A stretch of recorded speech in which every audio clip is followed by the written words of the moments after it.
2 by Max Cooper. Let's just reiterate the chain. Naked as We Came by Iron and Wine. We want you to think laterally and provide us with a tune that links into that in some way. To Radcliffe.Maconie at bbc.co.uk. Stick your phone number on, please. OK, so we bid good morning to Marc Almond. Marc. Good morning. How are you? Yeah, all You sound very bright and breezy, Marc. Well, I'm just feeling a bit hungry, actually. I had all that crisp talk. I know. The Voodoo Crisps are rather good. Voodoo crisps. They sound fascinating. You know what? There's half a bag here, Marc. We'll parcel Send them me on. half a bag of We'll Voodoo send- crisps. we'll Oh, send them you're so to you. generous. Thank you.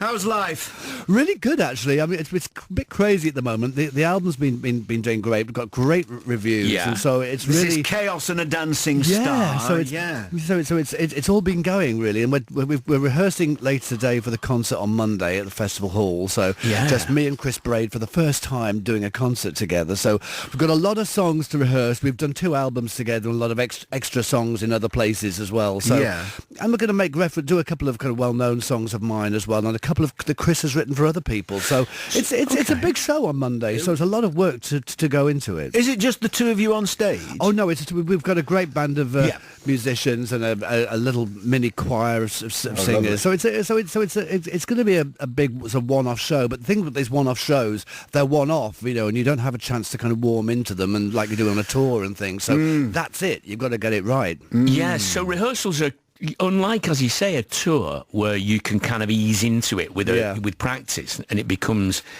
more fluent or tight or whatever you want to say. I guess the rehearsals are incredibly crucial, aren't they? They're very important. I mean, we haven't actually been through the whole show as a whole yet, so I don't know how long it is yet. Right. About 3 hours long, probably. and we've also got to sort of make sure the visuals. We've got a couple of visuals for a couple of tracks, kind of films and things that go with various things. So we've got to try and get everything right. So like when we did the Soft Cell show back at the year before last, we didn't have a warm up for that either. So it was literally that's the kind of exciting thing, though. You just go on stage, and we were at the O2. That's it. That's the show, and you have to kind of go for it and do it. Do you tend to get involved in every aspect of it, or do you just concentrate on your performance? Well, I try to. I mean, I work with great people, and I can leave it in their hands. I say, look, this are the songs I want to do. This is how I want it to sound, and I've got great musicians that I work with that I just can leave it in their hands to get the song. I just have to come in and sing the vocals, but I take a lot of care over the light, how I want it to be lit, and how the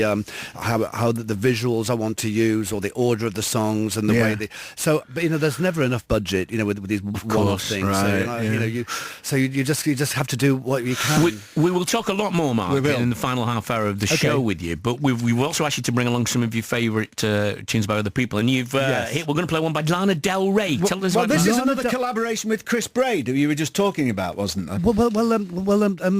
Chris has written with Lana, and we actually, when we were doing the sessions for Kirsten the Dancing Star, there was actually an unofficially released Lana Del Rey song that Chris had written with Lana, and we actually recorded it for these sessions, but it just didn't really kind of fit in with the kind of plan we wanted to do for the album. So we've got a recorded, unreleased Lana Del Rey song. So I hope at some point we can release that. But we'll probably play it in the show on Monday. Okay, great. Well, I'm a big fan of her because I love all her kind of retro references and the kind of Californian and ennui, I think, of old Hollywood and LA, the kind of crumbling under the facade. Yeah. Well, we'll play this from the album that, of course, we've got to call Norman Rockwell, which isn't its full title. It's actually really hard to find a track of hers that there's expletives in. Yeah, from Norman Flipping Rockwell. This is Lana Del Rey and Bartender. All the ladies of the canyon wearing black to their house parties. Crosby, Stills and Nash's play.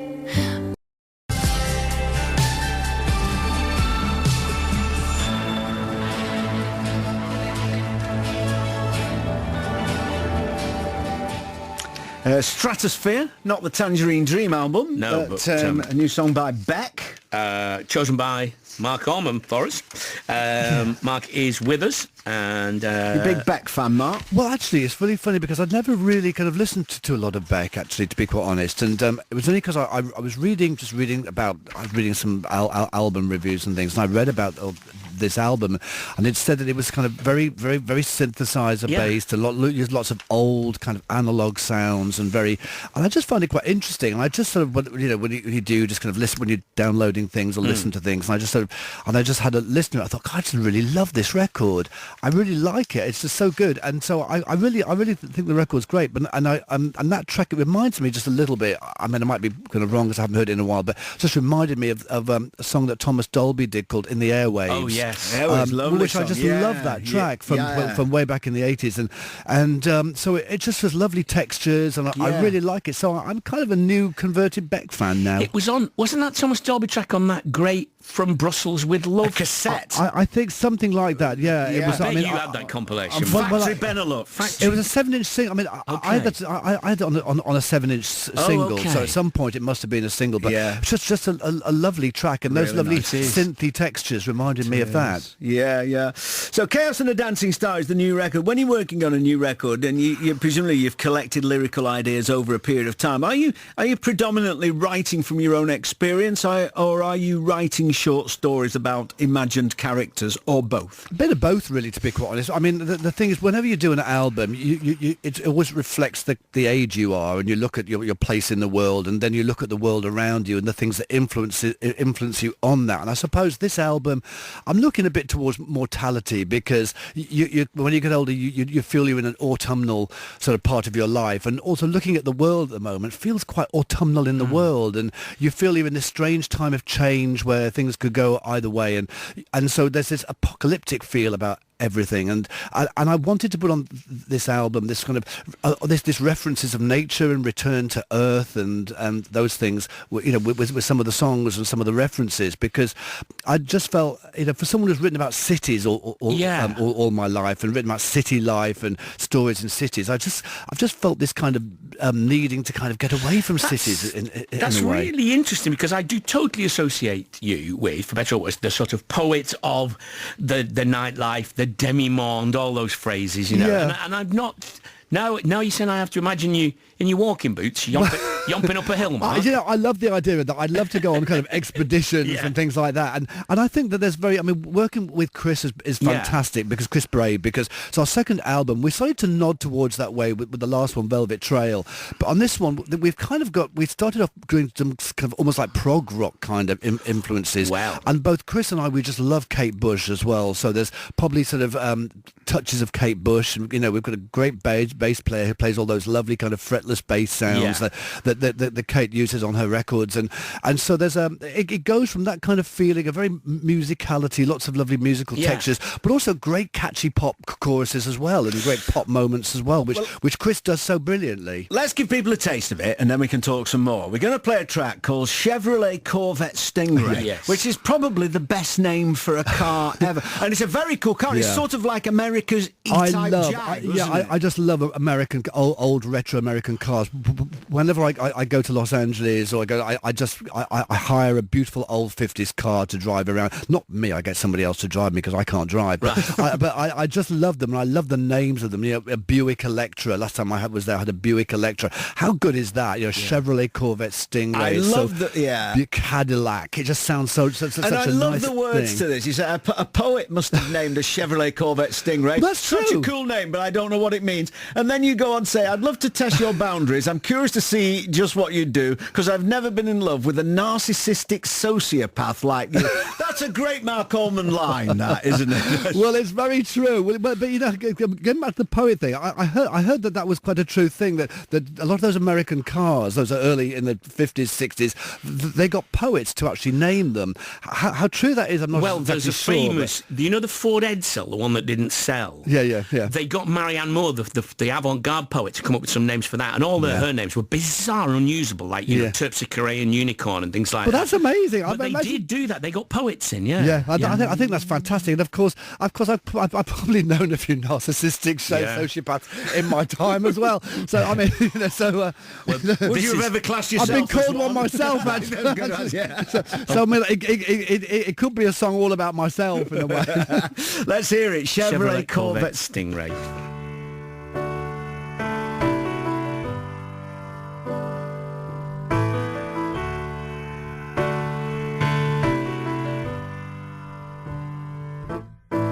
saw you standing next to a Chevrolet Corvette Stingray,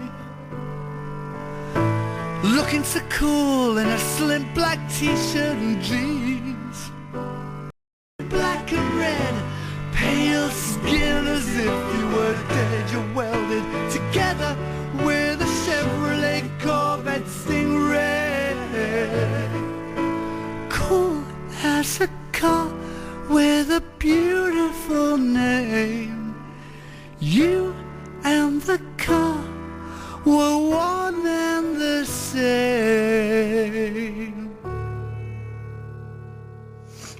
Chevrolet Corvette Stingray. Yeah. Mark a Almond. classic Marc Almond lyric, I think. Yeah, you know, and it's strange because you do these songs. It's just that song came together so quickly, and it's a very simple piano from Chris Braid, some simple BVs. And I wrote the lyrics very quickly in about 10 minutes or something. So, and that turned out to be one of people's favourite tracks. So you can do all these kind of tracks that you spend a lot of time on, and the simplest tracks often turn out to be people's favourites. The other bit of lyric I really enjoyed, I thought, oh, Mark's on fun. There's one song and it starts, on the day that I killed you, I pulled on my black leather gloves. Yeah, giallo, yeah. Well, because people ask what's giallo, and it's giallo is like it's a genre of Italian horror movie that's very from the 70s, early 80s. That's very stylized, very operatic, and uses lots of kind of very sort of designed images and things. And so that's I suppose that's kind of a. I mean, I think there's opening. It's great when you have an opening line that just grabs everybody straight away. Here's a roundabout way of bringing you back to something else. Then those giallo movies of Dario Argento's are often done soundtracks by a band called Goblin, who are an Italian prog rock band. And you mentioned prog rock, and there's a bit of a prog rock aristocrat on your record. There is, absolutely. You know, I'm very thrilled because I've got a real genuine bona fide rock and roll legend on my album, which is Ian Anderson of Jethro Tull, who plays on Lord of Misrule. And this is one of the first songs we did for the album, actually, when Chris and I were in our prog rock mood. And, I just wanted to write a song. I've known Ian for a little while now, and he's such a fantastic guy, and I do a lot of some shows with him around Christmas in cathedrals and things. And I wanted to do a song that Ian could feature on because he's an amazing. We've got a flautist. He's just an amazing flautist. He calls him. I think he's even referred to himself as the Jimi Hendrix of the flute. He is fantastic, and so I wrote this song, Lord of Misrule, with Ian in mind because a little bit of paganism, a little bit of kind of. He is a little bit of a Lord of Misrule, a mischievous figure, I think. He's in the video as well, isn't he? He's so great. I mean, I mean, one of the first records I ever bought way back when I was a very, very little teen was Witch's Promise by Jethro Tull. Oh, great record. A great record. So this was still when you were in Southport. Yes, this is when I was living in Leeds. Leeds now. I was in Leeds then, but I moved back and forward from Southport to Leeds. But so it was thrilling years later to be able to work with him, and I even performed in Thick as a Brick at the Almond Hall. Really? I did, yes. I didn't know that. Guested vocals with Thick as a Brick. I didn't know that. I know, with Jethro Tull and Ian Anderson. So those lyrics will take some memorising, won't well, they? I just did a couple of sections, Wow. but it was just really amazing because to actually take part in that. And so he's actually going to be joining me on stage at the Festival Hall as well. Fabulous. So what a thrill. Ivor and Lisa saying, we are so excited to be seeing Marc on Monday at the Royal Festival Hall. We even splashed out on a hotel, so we don't have to have the vibe-killing train journey home. So that's good on for Monday. you, fantastic. So there's no tour as such, but you've got lots of things on throughout the year, haven't you? Lots of things throughout the year, lots of sort of festivals. I'll be appearing at various festivals. Also, I mean, I don't usually write songs for other people. I would write them for myself. People very rarely ever cover my songs, but David Gray did a version of Say Hello, Wave Goodbye on his multi-million platinum selling White Ladder album, and he's touring doing that this year, and so I may pop up at a couple of his dates to sing it with him on stage. That would be great, if I can say that. So great. So but there'll be a tour later in the year as well. But I mean, it'll be a busy year, as it always is. Now, there's on this album, I thought there was quite a lot of portentous black crows knocking about. It might be the Jalla thing. And also, is it or is it not true that you've got a pet crow or jackdaw? I do. It's a jackdaw called Dawkins. He's quite famous now, actually. Yeah. In fact, he's got his own Instagram account at Dawkins at Dawkins Jackdaw, and he's got quite a lot of followers actually. He's just a fantastic bird. He's a little bit old now, but he's so he can put the television on when I go out to watch himself and to watch the television. He knows. So does he fly around the room? He flies around. We've got a little conservatory, and he flies around the room and back to his little place in the conservatory, and it's like Game of Thrones going "Gah, gah, gah, gah," as he flies around the room, and it's like a Game of Thrones moment. So I just love corvids and crows, and I think they're really fascinating, intelligent, sort of underrated birds. Actually, they're amazing. People go they're pests, but they are quite fascinating birds. Chaos and a Dancing Star is the title of Mark's album. A line from Nietzsche. It is. Now, don't ask me to talk about Nietzsche, because I'm not really kind of... it's very few people are qualified to talk about Nietzsche, but I think he's kind of... I love that the whole phrase was, you've got to have chaos within yourself to give birth to a dancing star. Yeah, and I think out of chaos and turmoil comes something bright and creative, and having that struggle within yourself, you can give birth to art and something sort of positive, and that's the way I read it. But it's very, very interesting philosopher, Nietzsche. Got some very interesting sort of things he has to say. Well, we're going to finish off with a track from the album that I love called Cherry Tree. I think this is one of your favourites. I'm glad you picked this. One of my favourites. It's that return to earth. It's a really beautiful track with a little bit of the Kate Bush flavour, I think.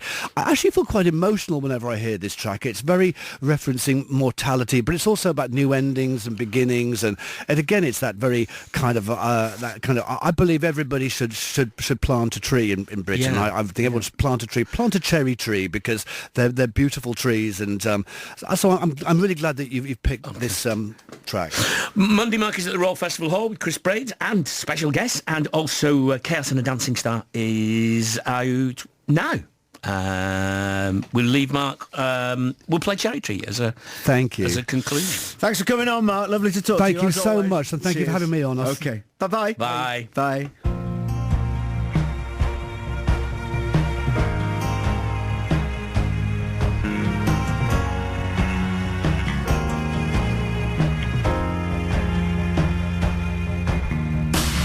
When we go, let's say goodbye under a cherry tree.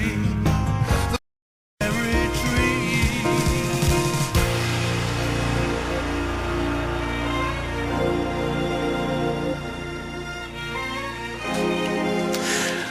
Light thickens, Mark, and the crow makes wing to the rooky wood. Good things of day begin to droop and drowse, whilst the night's black agents to their prey do rouse. Beautiful, mate. Beautifully self-referencing the crow talk there we were having. Marc Almond and Cherry Tree, which is from Chaos and a Dancing Star, and lots of people saying what an absolute delight Marc Almond is. Well, he's always so enthusiastic, isn't he, and sort of unguarded. And dearest Marc Almond, says Rach in Suffolk, always a breath of fresh air. Dean in sunny Wiltshire, loving it. Laura, loving it. Hugh in Coventry, loving it. And saying, I say hello, wave goodbye, it's his favourite song ever. Paul L says, great bloke. That's from his new album, Stuart said, Marc Almond and Cherry Tree. Six Music. On Valentine's Day, Six Music's getting all romantic. I do birds and they called it puppy love. Sort of. Six Music's You and Me songs. Playing our favourite alternative love songs throughout the day. I'll take care of you. From 7 to 7. Feel the love. Well, are you mine? Six Music's You and Me songs. All day on Friday. BBC Radio. Six Music. From 7 to 7, and we're going to finish with 7 and 7 is, in a moment, by Love. So that's very appropriate, isn't it? That would have been perfect in so many ways. Now, Adrian is walking the dog on Bodmin Moor, and he says, I Iron and Wine. Excellent choice, caller. This is referring back to the chain. Well, Adrian and anybody else who's out there, dog or not, you need to think of something that links into it for the chain. Iron and Wine. From Our Endless Numbered Days is the name of the album, 2004. Sam Beam. Naked As We Came was the name of the track. So nudity, beams, other gymnastic equipment in the Olympics. It's other Sams. And other university professors. Other university professors. OK, so radcliffe.maconie at bbc.co.uk and put your phone number on, please. Tomorrow we will have a First, Last and Everything from La Rue. We will indeed. So we're very much looking forward to that. We'll leave you with love. As promised, and 7-7 is. Have a great day.